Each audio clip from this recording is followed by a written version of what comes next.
like Declan Rice. Do it like popcorn, everything nice. What's going on, everybody? Welcome to Amers Fans United and welcome back to our match reaction after our 1-1 draw with Brighton. Alongside me, as always, we've got the main man, Titch. How are we, lad?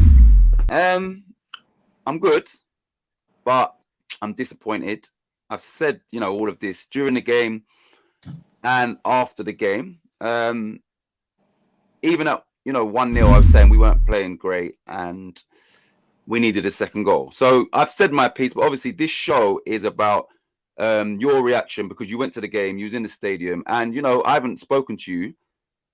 So it'll be interesting to hear your perspective. So all I would say is, just speak away about your thoughts on the game, and then I'll just listen because and I might chime in a bit.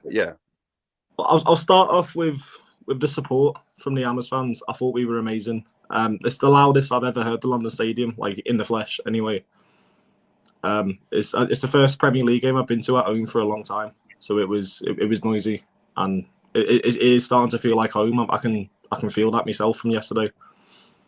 However, I do miss Upton Park. I won't lie to you. I do miss Upton Park. It will never be the same, but it is starting to feel more homely. Like I said, the fans were incredible. It was just our performance just wasn't there, was it? Let's be honest.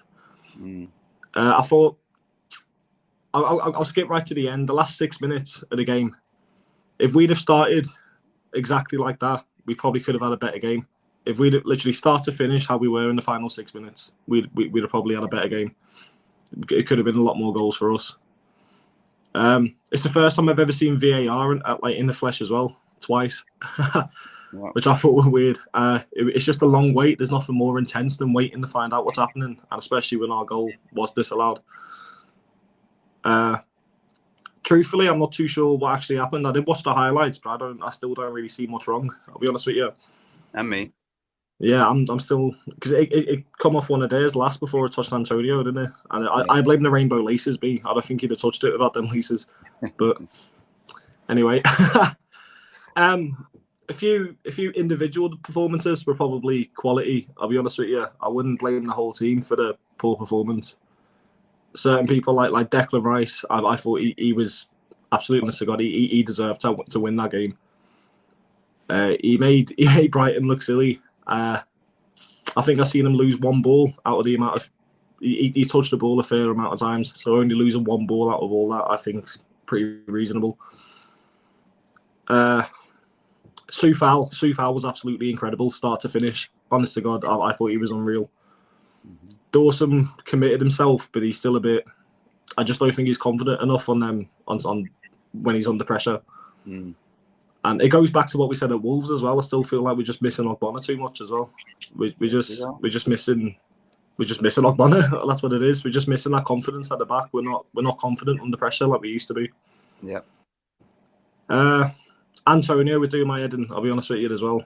As much as I love him, I feel like Jamaica might not be the best thing for him, club wise. I mean, anyway, because after the international break, he's been too quiet. He hasn't really done anything appealing. So unfortunately, he knows as well that we haven't got a second option. He's always going to be picked, and he knows that as well. So we do need a striker this January desperately.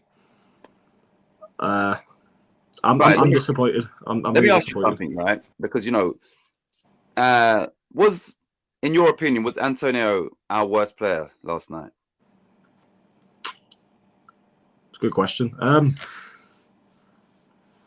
If you're going by work rate, I'd say yeah. However, he did have a go. I can't say he didn't, but I feel like if we'd have had someone else maybe up top, maybe if you gave Bowen a go up top instead, might have been a different story maybe.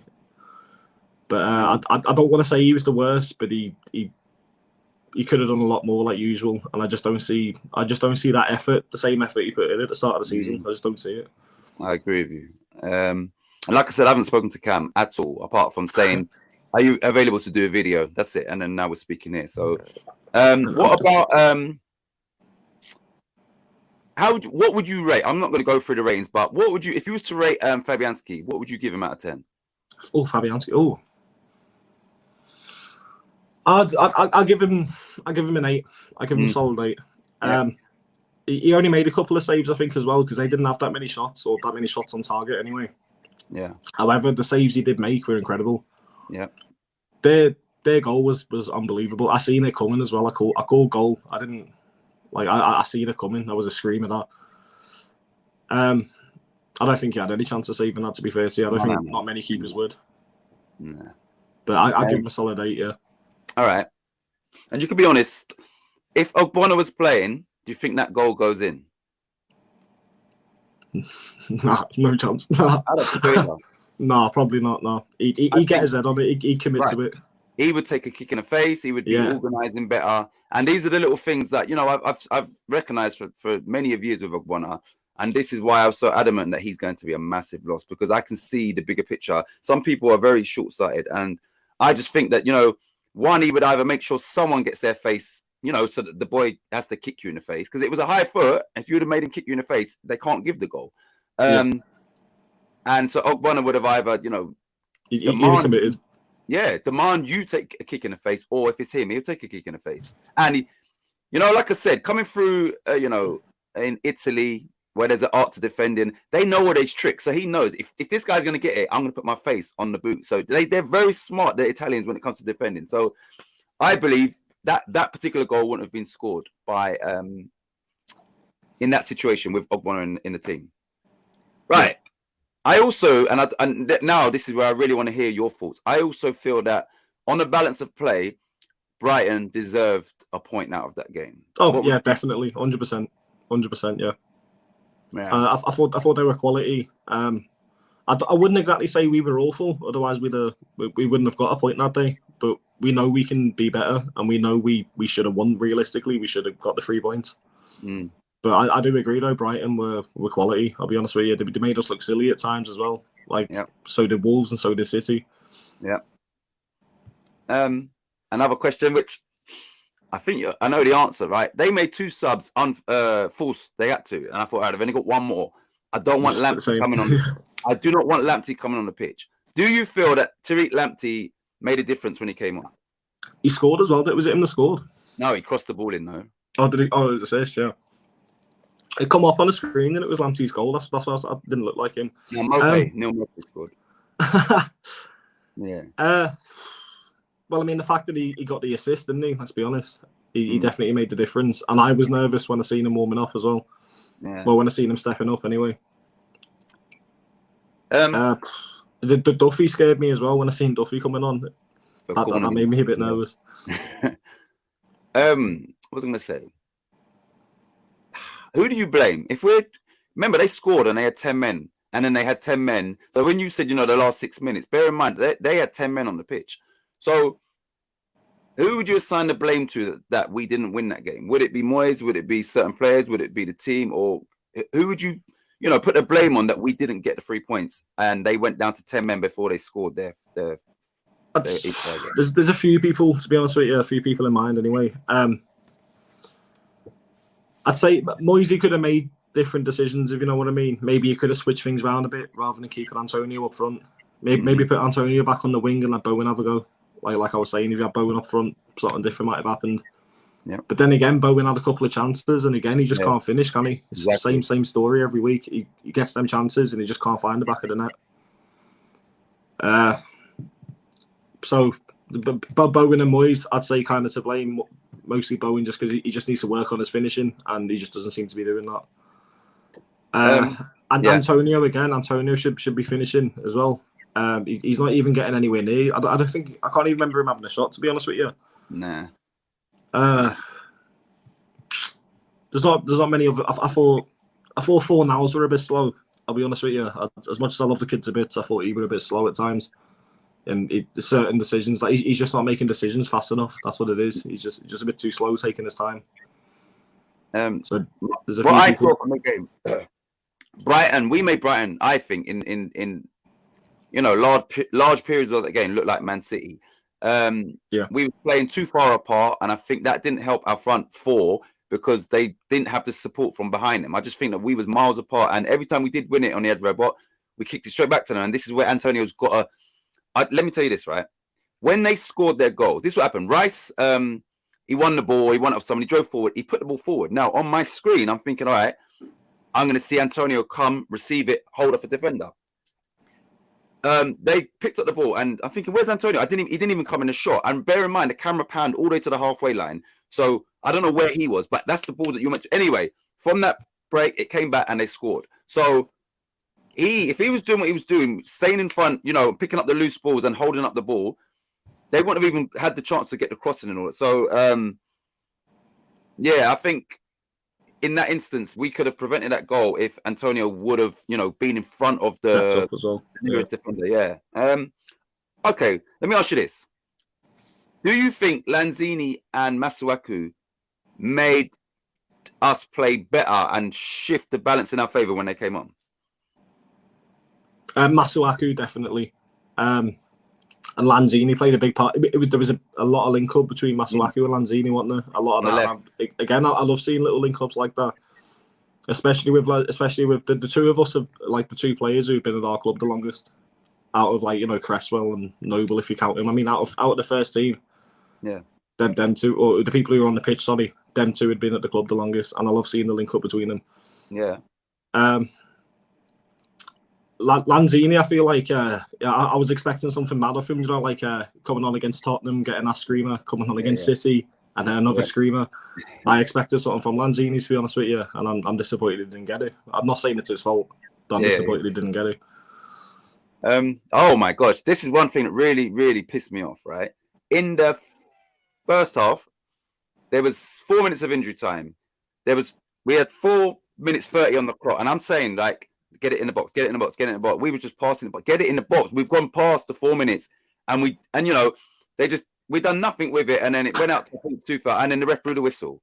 I don't know if you was aware of that. I'm thinking, get it in the box. So we had people in there, but it was frustrating me, man. I don't know why you wouldn't get. It frustrated me that he blew the whistle even whilst we were still in the final third. If you know what I mean, that frustrated me a bit. But however, we were just fannying about. We weren't putting that final ball in. Exactly. So. It was the same. It's like the last injury time as well was 6 minutes. We must have gone over that 6 minute time because we had about 3 corners as well within the last minute. Right. And once again, sorry if it's one player I'm digging out, but Antonio, he got the ball on the edge of the box and he miscontrolled it. And, that's like under sevens would control it. And then because he miscontrolled it, literally in the D, they took it off him, maybe Lamptey, and then he had to pull him back. I'm thinking that might have been the attack that we needed to get the goal. And now, because you've just miscontrolled the ball, loose control, and now you've got to foul them, and they've got 10 men, they're going to be happy to take a draw now. So frustrating, man. I don't know if it's the fact that he's not a natural striker, if you know what I mean, but I think he just makes everything look a lot harder than it has to be, doesn't he? He just has a tendency of doing that, and it does frustrate me, however, but every now and again it does work, and he gets through, and that's how he gets his goals. But he just doesn't seem to be. He just seems to be loose ever since the first few games of the season. Yeah. That's it. So,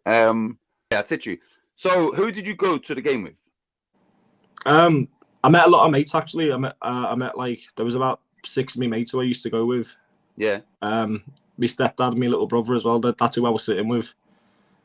And there was a lot of people who I know who were at that game as well. So I bumped into a lot of people. Okay. I met a few people. I met a sissy as well on Sunday, which I thought was quite nice. Seeing people at an away game, and then we were all singing the Benjamin Mendy songs in that as well, which I thought was it's only 3,000 people know that song, so it was like a bit of an inside joke, if you know what I mean. It was nice. Did you? I bet you didn't tell them to subscribe, did you? It's your channel. You'd be like, yeah. I did a few. I did to a few. I don't know if they have done yet though, but I've told them. Not yet. Nothing's I done a watch along yesterday. Actually, I don't know if you know. I seen at half time you were doing the watch along. Right. So we'll move on just very quickly. We might do a video. Oh no, I'm going to do a watch along for the game. So I'd ask you, after watching what you watched last night, how confident are you when we play Chelsea? And realistically, what are you expecting from that game in performance and result and scoreline? If you've got that. If you want me to be honest with you, very honest. Same old West Ham, get battered 3 in a row, bounce back and beat the fucking and beat and beat the top team in the Premier League at the minute. My tongue's all over the place at the minute. I don't know what's going on. Yeah, we're same old West Ham, lose 3 in a row, and then beat the title challengers. So I reckon we'll have them, and I'd go 3-2 on Saturday, West Ham. Boy, you know, I don't know if Peach said that as well, like, or somebody else said it last night. You know, it would be typical West Ham to, you know, the run we're on now, which is a little blip, and then go and beat Chelsea. Like, they wouldn't surprise them. That would be, you know, West Ham all over. I'm not as confident. I'm not as confident. I'd have to say, all things considered, I'd be happy with a draw. But yeah, I'm not confident because, you know, Chelsea right about now, they're like a very well-oiled machine, man, and they're a scary team. They're a really scary team. But I seen them struggle at Man United as well. I watched the last 15 minutes for that, and it looked like they were really struggling. And I never seen it yesterday, but it looks like they only just scraped a win against Watford yesterday. Oh, and yeah, I just hope that somehow we can, you know, use the home advantage to our advantage. You understand? Realistically, you'd have thought the same yesterday, and exactly. I felt that as well. I felt like the home advantage. If you know how we should feel. I felt that, and I'm not even playing. So, well, realistically, it should. But yeah, man, that was Cam's view from the stadium. He's gone to the last 3 games in a row now, isn't it? Yeah, that's my last one for it. I don't know when I'm going again, I'll be honest with you, but I've loved the past couple of weeks. Have just been madness, and I've loved it. It's the first time I've been for a while. While we're here, you know what? I want you to explain this, because I was meant to put this up before. No, I can't do it because then it'll. No, you know what? I'm going to put it on the screen when I, you know, do a little edit on this. But explain is it the Yorkshire Hammers? The Yorkshire Hammers, yeah. Yeah, explain that. I've got the picture, but if I put it on, it gets rid of all of this stuff. Okay. I'll put it on. I just bumped into them at half time. To be honest, I don't know them. I've never seen them before. But obviously, I live in Barnsley, don't I? Yeah. So that's South Yorkshire. I did meet someone who was like stood next to me like throughout the whole match, and me and him just went to go get a pint and that at half time. And I seen the flag, and I asked about it, and obviously I had to. You know, I'm living in Yorkshire, and he obviously heard my accent, and he went, "Oh, where you from? Where you from?" And I went, "Oh, Liverpool, but I'm living in Barnsley." They were like, "Oh, we're in York, us. It's only up the road." So it was just nice, you know. It felt like I had like a bit of a connection, you know, being an outsider in a Hammer. So it's nice meeting someone like that in the flesh. So those I think it's 3 other guys. Are they all from York? 2 of them were. One of them's from Burnley. That's the guy who was stood next to me. But he's a West Ham fan, obviously. Yeah. He's from not Burnley. Sorry, Preston. He's from. Sorry. Oh, Preston. Have you got their contact? Like, did you get their details and that? Like, I've got them on. I've got 2 of them on Instagram. Okay. I said I'll send them the picture, you know, with the flag and that. And then, and then the other lad was the lad that was next to me who I bumped into at the game. All right. So, like I said, I will put that on there because, you know, Yorkshire Hammers is. Yeah, you would never think that there'd be such thing as the Yorkshire Hammers. Like, no, I feel like I've seen the flag before, you know, like on telly or something. You know, when you see the flags and that. But, But I didn't recognise the flag. I can't lie to you, and it was just nice bumping into them and having that bit of a connection. You know, I know Yorkshire. That's where I'm living. Exactly. But yeah, I will put that picture up. But yeah, thought I needed to mention that. Yeah. So Chelsea, what are you doing for the game? You're going to be at work on Saturday. I think I am, but I'm not sure what time. I'll have to let you know. All right. Well, I mean, I'm going to do the watch along anyway, but you know, we can do something after the game or whenever you're free or whatever. But yeah, so you've said 3-2. I'm going to say West Ham 1, Chelsea 3, unfortunately. And I hope you're right. I've got a feeling you're right as well, to be honest with you. But you're trying to be optimistic. From what I've seen over the years, this is the kind of game we normally win. So I'm confident. I hope so. I'm not going to this as well, so we should win. That's what I was going to say. I ain't been to a game in like 3 years, and then the last 3 games we went to, we lost to Wolves, we lost to Man City. Disappointing results every time. Yes, and I said to him yesterday before the game, hopefully you ain't bringing no bad luck and this first time lucky. And yeah, Stay away, Cam. Stay on the camera. We need Cam on camera and not in the stadium because you're bringing bad luck. But yeah, everybody, you know, thanks for tuning in. Thanks for, you know, when we do go live, people are there supporting the channel. And you know, we've done this video today just to put out some more content, obviously. And Cam needs to be, you know, on camera more often. So yeah, any opportunity we do get, yeah, Cam on cam. Any opportunity we do get, then we will be putting out videos. Not always live, but yeah. So get in the comments.